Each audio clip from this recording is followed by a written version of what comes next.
sommes encerclés de couleurs. Certaines nous interpellent davantage, mais nous n'arrivons pas souvent à dire pourquoi. Quand on dit qu'on préfère une couleur, c'est souvent une idée très subjective, obsessionnelle et inconsciente. La couleur verte est celle qui nous entoure le plus. Notre œil y est très sensible, car notre planète est recouverte de cette gamme dans sa majorité. Pourtant, ce n'est pas celle qui a la symbolique la plus forte dans notre culture. Alors comment expliquer nos choix, nos valeurs et nos préférences chromatiques ? Mon quotidien est très recentré sur l'observation des couleurs. Je fais partie des personnes qu'on dit synesthètes. Ce phénomène me fait percevoir des couleurs en sentant une odeur, en écoutant de la musique, en rencontrant une nouvelle personne qui a une présence forte. Progressivement, je réalise et théorise que la couleur projetée sur ma rétine est reliée à des souvenirs précis. Ce prisme de couleur, en écho avec mon histoire, suggère que notre rapport affectif à la couleur est relié à notre intimité et notre expérience subjective. Dans le domaine du design graphique et de communication, nous laissons de côté notre affect pour choisir une couleur. Ces choix sont extérieurs à notre existence. Ils se font pour un client, une marque, un public large et ciblé. Ce sont les notions de symbolique et de culture commune qui vont surtout déterminer le choix d'une palette objective. L'impact et la qualité originale d'une couleur vont avoir une forte valeur d'identification. Mais penchons-nous quelques instants sur l'utilisation des couleurs dans le champ de l'information afin de mieux cerner les pratiques du design graphique à l'égard de la couleur.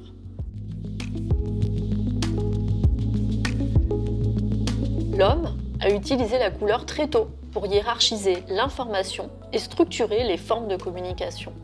Ainsi, l'archéologie relate que dans les cités romaines, sur le forum, était érigé l'album, un mur blanchi à la chaux, orné de peintures rouges et noires, portant les annonces ou inscriptions légales. Pourquoi rouge et noir ? D'une part, parce que la fabrication des couleurs était techniquement limitée à cette époque. D'autre part, parce que ce contraste fort permettait d'avoir une grande lisibilité des informations. Le rouge est une couleur forte de notre civilisation parce qu'elle était créée à partir de pigments assez faciles à extraire d'une plante, la garance. Le rouge s'est imposé très tôt comme la couleur, celle du pouvoir et de la noblesse, ayant les moyens d'acheter de l'étoffe-teinte.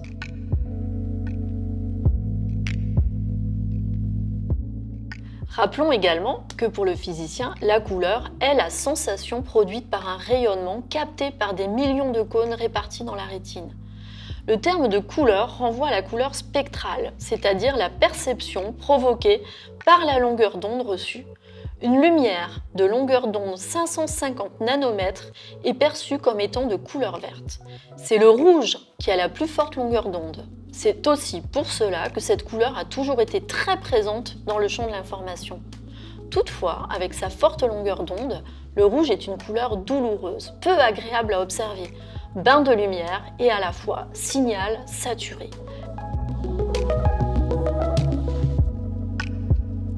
La question de l'impact lié à la longueur d'onde des couleurs n'est donc pas forcément déterminante lorsqu'on choisit une couleur.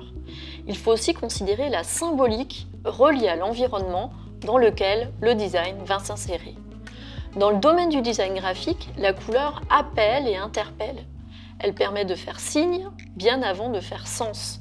On pourra citer quantité de logos de couleur rouge, symbole de puissance. Mais il est aussi entaché d'arbitraire depuis le XIVe siècle, laissant la part de pouvoir noble au bleu, couleur préférée des Français d'après Michel Pastoureau. Cet historien de l'art médiéviste français, spécialiste de la symbolique des couleurs, des emblèmes et de l'héraldique, a théorisé la symbolique des couleurs en Occident en étudiant les blasons et les couleurs de notre temps. Les logos et les codes couleurs reliés aux identités visuelles sont nos blasons contemporains. Le rouge fait signe, mais il est risqué. Le rouge est par exemple l'héraldique du chevalier colérique et cruel. Il a aussi été la couleur infamante des bourreaux, alors que le bleu est rarement entaché de symbolique négative ou agressive.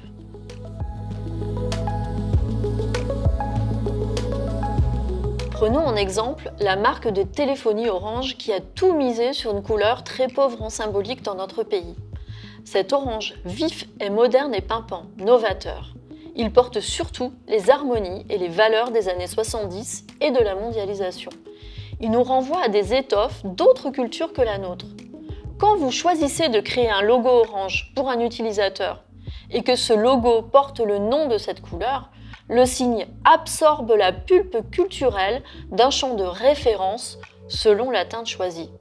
Si on observe ce nuancier Pantone, qui est un outil nécessaire aux graphistes pour faire ses choix avec précision, on repère aisément que cet orange un peu cuivré est proche des drapés portés par le Dalai Lama. Celui-ci est sensuel comme la chair d'un fruit, et ce dernier est très technologique, presque futuriste. Chaque couleur est accompagnée d'un souvenir visuel, parce que notre œil enregistre à notre insu des palettes de teintes associées à ces éléments. Si je dis vert anglais, j'ai un vert très cru dans la tête, un peu comme celui-ci. Et si je le choisis pour une création, je sais que j'emmène le spectateur sur du green anglais. Il y a donc, comme je l'exprimais en introduction, une part personnelle et subjective à considérer, en plus de la charge symbolique que nous attribuons aux couleurs. Nos souvenirs de la couleur sont déterminants. Pour penser au green anglais, il faut l'avoir vu et mémorisé. La couleur est symbole commun, impact physiologique, mais elle est aussi souvenir et émotion personnelle. Le designer graphique sait se servir de toutes ces dimensions de la couleur, mais plus encore car il sait aussi comment les couleurs dialoguent entre elles.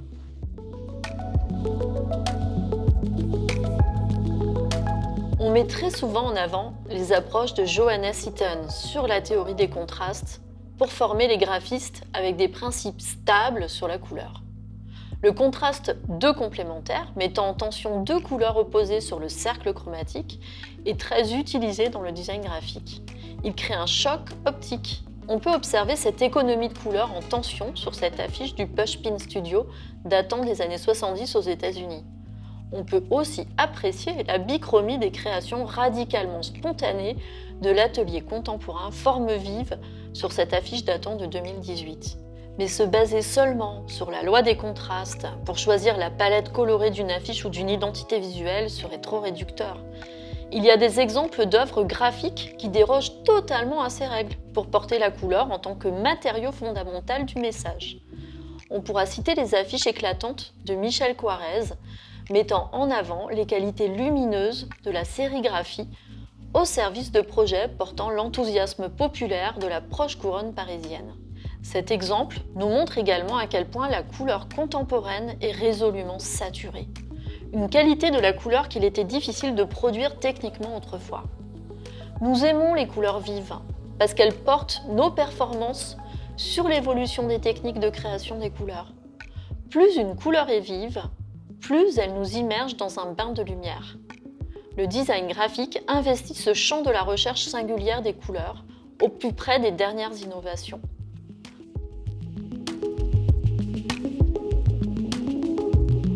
Trois conseils pour choisir et associer les couleurs.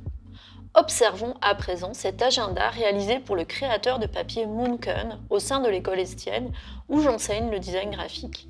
Avec les étudiants lauréats de ce projet, nous avons recherché une couleur qui représente l'esprit de création français. C'était un des défis de ce projet. Le bleu s'est imposé symboliquement par rapport aux recherches de Michel Pastoureau, car il l'a théorisé comme la couleur préférée des Français. Mais aussi parce que le bleu est la plus immatérielle des couleurs. Avec sa faible longueur d'onde, elle porte une profondeur. Elle est donc propice à la rêverie et à l'imaginaire. Ce bleu a été créé pour dialoguer avec les néons violacés des villes urbaines.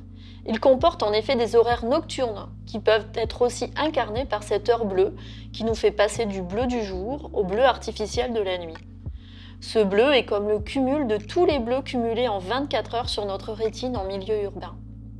L'imprimeur suédois a créé cette teinte unique spécialement pour l'agenda 2020 car nous avions choisi un Reflex Blue sur le nuancier Pantone, mais il posait des problèmes techniques d'impression. Choisir une palette de couleurs au sein d'un projet de design graphique, c'est donc se poser des questions de symbolique, se poser des questions liées à son expérience personnelle sensible, mais aussi prendre en compte les possibilités du mode d'impression choisi pour réaliser l'objet graphique.